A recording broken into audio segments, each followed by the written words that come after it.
Place à présent au Dimanche Magazine de ce 13h au cours duquel nous parlerons de reconnaissance internationale. Pour être plus précis, nous parlerons d'une reconnaissance internationale qui passe par l'évaluation des compétences des organismes eux-mêmes chargés d'évaluer ou de certifier des produits ou des services délivrés. On parle alors d'accréditation de ces organismes et nous avons sur ce plateau le représentant résident du SOAC, le système ouest africain d'accréditation, Monsieur Marcel Baguidi. Merci de nous avoir rejoints sur ce plateau. C'est moi qui vous remercie. Alors, en quoi consiste ce système, dites-nous? Alors, le système ouest-africain d'accréditation, c'est l'organisme d'accréditation unique mis en place par la commission de l'UEMOA, de l'Union économique et monétaire ouest-africaine, afin de couvrir les 8 États membres de l'UEMOA et justement pratiquer ce que vous dites, s'assurer que les organismes d'évaluation de la conformité, donc les laboratoires principalement, mais aussi les organismes de certification et d'inspection sont compétents.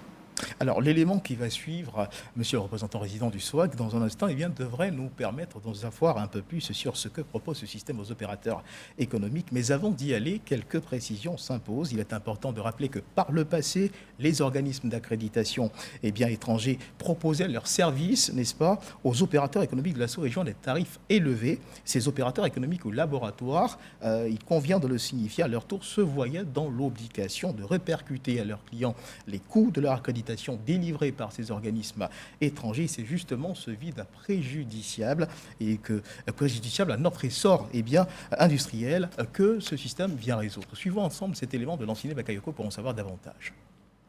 Créé en 2010 par un règlement de l'Union économique et monétaire ouest-africaine, le système ouest-africain d'accréditation SOAC a délivré ses premières attestations le 30 janvier 2019. À ce jour, 33 laboratoires ont été accrédités en Afrique de l'Ouest, 16 en Côte d'Ivoire, dont 7 sur le seul segment biologie médicale. L'Afrique occidentale conquise, un nouveau cap vient d'être franchi par l'organisme d'accréditation de la sous-région. Après avoir obtenu son accord de siège auprès de la République de Côte d'Ivoire en 2021, le SOAC est désormais accepté comme membre signataire de la coopération africaine d'accréditation. Cette reconnaissance internationale implique que les analyses issues des laboratoires, notamment d'étalonnage, sont dorénavant reconnues au plan international. Avec la montée en puissance du système ouest-africain d'accréditation, les produits locaux gagnent en compétitivité à l'export, d'autant que les coûts des inspections proposées aux laboratoires sont devenus supportables pour les opérateurs économiques, ce qui devrait avoir une incidence positive sur la maîtrise des prix à la consommation. Alors, monsieur le représentant résident du SOAC, cet élément de notre reporter Lansine Bakayoko nous présente le système comme étant une sorte de passeport, on va le dire, d'accès aux marchés internationaux. Êtes-vous d'accord avec une telle comparaison? Je trouve que le reportage est très bien fait. Effectivement, c'est un passeport pour atteindre les marchés internationaux. Mais avant même de parler des marchés internationaux, on peut se référer à la ZLECAf. On va dire que sans l'existence du SOAC et sa reconnaissance internationale, ça veut dire que notre région partait avec un certain désavantage qui est aujourd'hui résorbé grâce au fait que le SOAC est en place. Mais au-delà du commerce, je pense que nous avons aussi la problématique de la santé, puisque sans la santé, on ne peut pas commercer. Et cette reconnaissance dont il a parlé dans le reportage porte sur tous les types de laboratoires, en particulier les laboratoires de biologie médicale, qui nous tiennent à cœur parce qu'on a vu un peu la crise de la Covid, qui a été très difficile à gérer. Si vous n'avez pas de laboratoire compétent, il est très difficile de savoir si le patient est malade ou non. Et donc, on est très heureux qu'aujourd'hui, avec la reconnaissance du SOAC, les résultats délivrés par tous ces laboratoires sont aujourd'hui internationalement reconnus. Alors, vous faites bien de le dire parce que j'allais justement vous demander, mais quelle est la plus-value que votre accréditation apporte à l'entité qui en bénéficie? Alors, déjà, ça veut dire que quand vous allez faire, nous les citoyens, si nous allons faire des analyses dans un laboratoire accrédité SOAC, le résultat qui sort est internationalement reconnu, ce qui facilite aussi les soins que va faire le médecin. Imaginez que le médecin est compétent et qu'il utilise des résultats faux. On peut peut-être décider qu'il faut vous opérer, alors que c'est juste parce qu'il y a peut-être eu des erreurs au niveau du laboratoire. Donc, il est important de venir contrôler ce que font ces laboratoires et leur donner ce crédit. Ça va être la même chose à l'export. Si vous décidez, par exemple, que dans le cacao, il n'y a pas de pesticides ou qu'il y en a, arrivé à l'export, si vous n'avez pas ce certificat qui peut prouver que le cacao peut être exporté, il est rejeté et donc c'est une perte au niveau de l'économie. Alors, y aurait-il d'autres aspects, justement, en rapport avec les caractéristiques liées à ce système que vous aimeriez partager avec nous?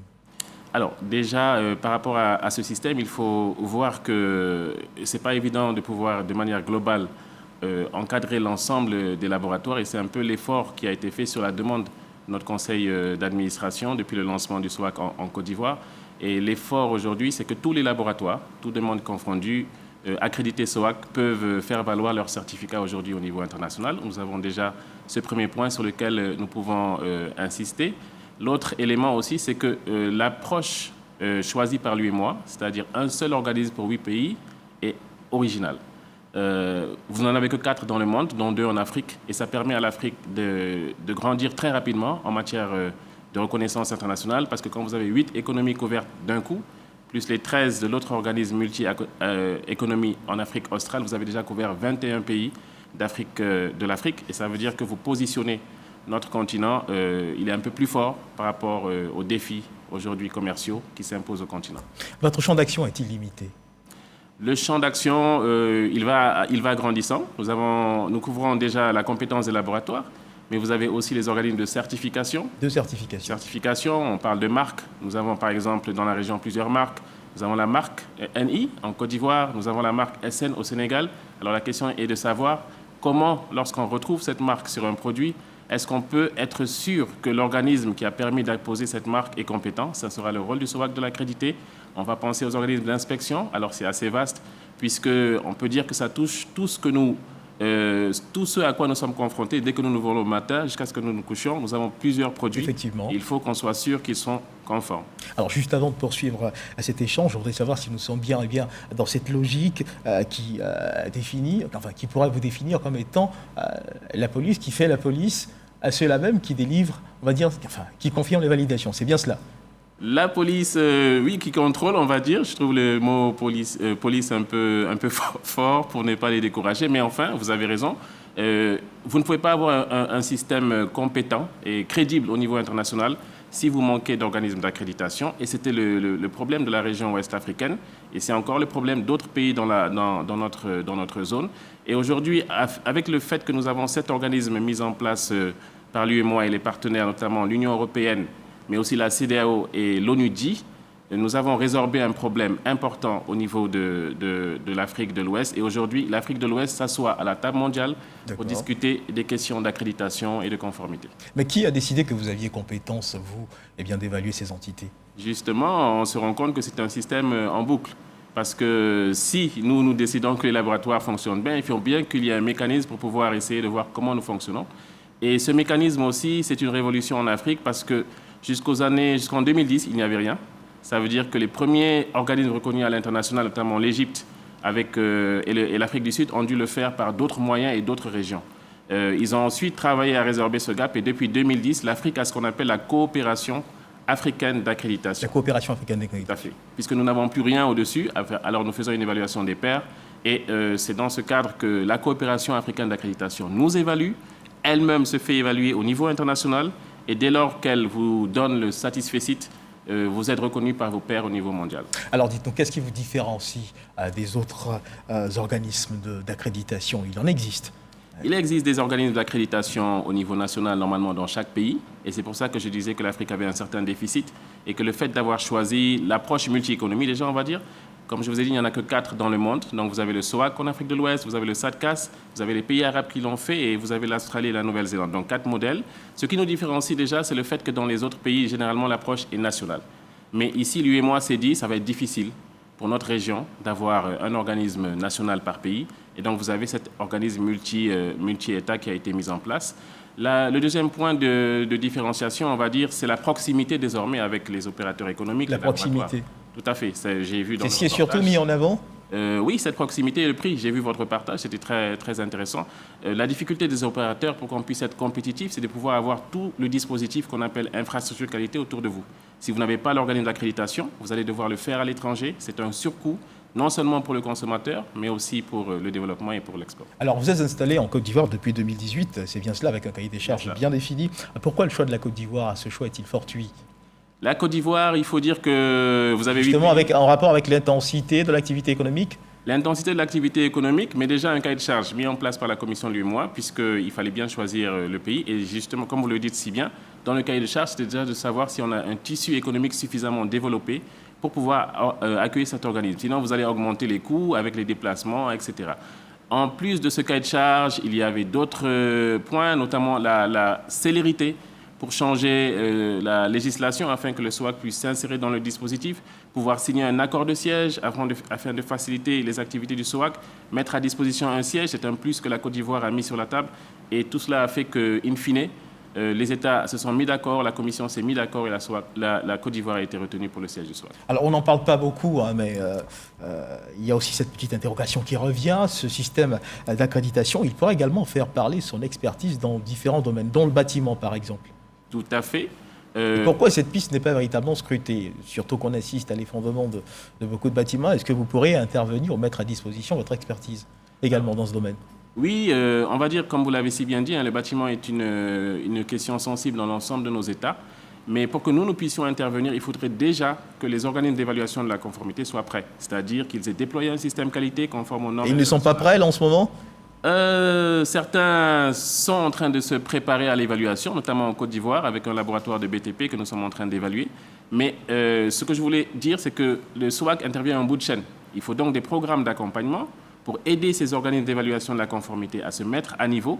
Et c'est lorsqu'ils sont à niveau que nous pouvons intervenir. Et c'est pour ça que je voudrais souligner la particularité de la Côte d'Ivoire. Je pense à la biologie médicale. Allez-y. Vous avez aujourd'hui le plus grand nombre de laboratoires de biologie médicale accrédités en Côte d'Ivoire parce que vous avez une coopération avec la coopération américaine qui a permis notamment de former et de préparer ces laboratoires avec des structures mises en place pour la promotion de la qualité, notamment le CRESAC.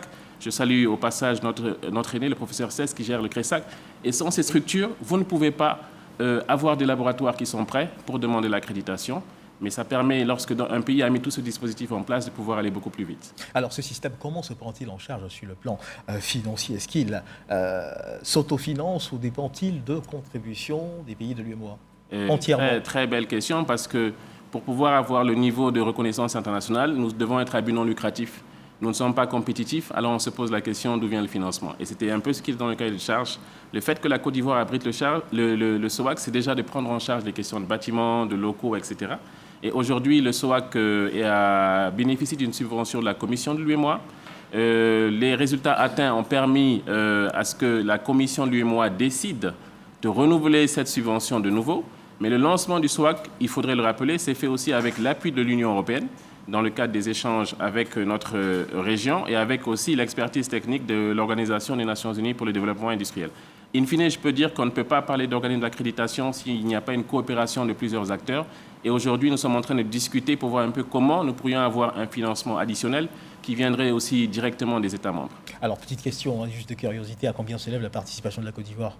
Alors, la Côte d'Ivoire, en regardant avec curiosité votre budget, je pense qu'il y a de cela 2 ans, j'avais déjà vu un budget quand même intéressant et consistant de 200 millions. Je ne sais pas si c'est toujours d'actualité ces chiffres, mais vous voyez que ça chiffre très vite.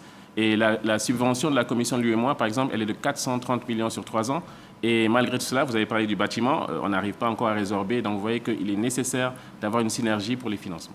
Merci à vous pour toutes ces précisions, mesdames et messieurs. C'est la fin de cet entretien. Nous recevions ce 13h dans le cadre du Dimanche Magazine, monsieur Marcel Gbaguidi, un représentant donc résident du SOAC, le système ouest-africain d'accréditation, avec qui nous avons parlé de reconnaissance internationale, une reconnaissance internationale qui résulte d'une validation délivrée par le système ouest-africain d'accréditation, un système présenté comme un passeport d'accès au marché international. Et juste avant de rendre l'antenne, je voudrais vous présenter, Monsieur Marcel Gbaguidi, vous nous avez apporté cela. Qu'est-ce que c'est rapidement pour nos téléspectateurs?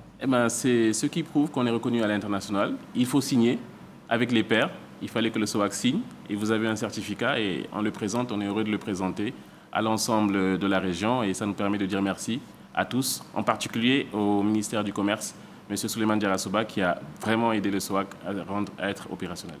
Voilà donc, mesdames et messieurs, les compétences du SOAC qui vous ont donc présentées à travers ce tableau. Merci de nous avoir suivis et surtout de rester fidèles au programme de RTI1.